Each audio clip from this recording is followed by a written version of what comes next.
آپ صلی اللہ علیہ وآلہ وسلم نے بہت سی جنگوں میں بذات خود حصہ لیا۔ آپ کی سیرت طیبہ کا مطالعہ کرنے سے پتہ چلتا ہے کہ کسی ایک جنگ میں بھی جناب رسالت مآب صلی اللہ علیہ وآلہ وسلم سے بال برابر بھی مد مقابل کے ساتھ زیادتی نہیں ہوئی۔ آپ صلی اللہ علیہ وآلہ وسلم ہمیشہ اپنے مجاہدین کو یہ حکم دیا کرتے تھے، رسول اللہ صلی اللہ علیہ وسلم، کہ جب تم جنگ میں جاؤ تو بوڑھوں کو کبھی بھی تکلیف نہیں ہونی چاہیے۔ جو تمہاری مد مقابل قوم ہے ان کی عورتوں پر کوئی حملہ نہیں ہونا چاہیے، ان کے بچوں اور بچیوں پر کوئی حملہ جو ہے وہ نہیں ہونا چاہیے، ان کی عبادت گاہوں کو مسمار نہیں ہونا چاہیے، چاہے وہ کسی بھی مذہب سے تعلق رکھتے، ان کی عبادت گاہیں محفوظ ہونی چاہیے، حتیٰ کہ ان کی کھیتیاں، ان کے درخت، سب کچھ ان کا محفوظ ہونا چاہیے۔ یہ اخلاقیات ہیں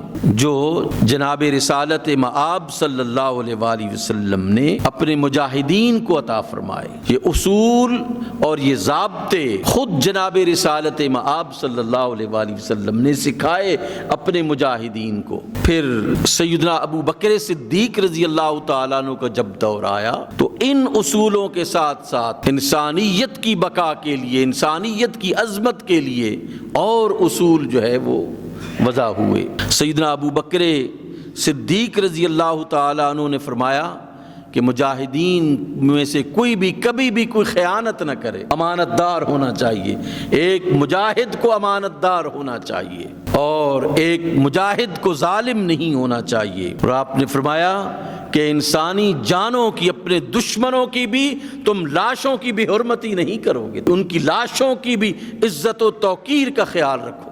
اس زمانے میں مسئلہ کیا جاتا تھا، آنکھیں نکالیں، کان کاٹے، ناک کاٹے۔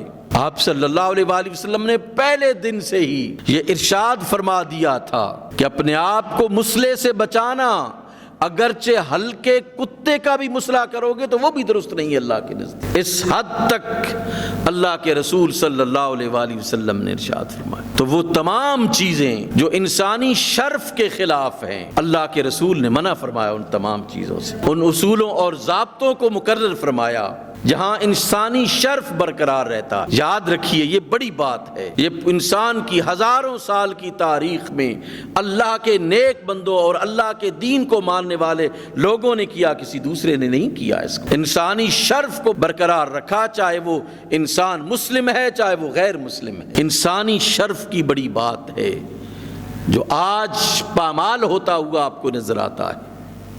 اللہ کے رسول صلی اللہ علیہ وآلہ وسلم نے انسانی شرف کی بات کی ہے، اس کے دین اور اس کے دھرم کی بات کی اور قرآن نے بھی یہی کہا، وَلَقَدْ كَرَّمْنَا بَنِي آدم، ہم نے انسان کو عزت دی، وَحَمَلْنَاهُمْ فِي الْبَرِّ وَالْبَحْرِ، اور بحر و بر کی طاقت اسے عطا کی ہے۔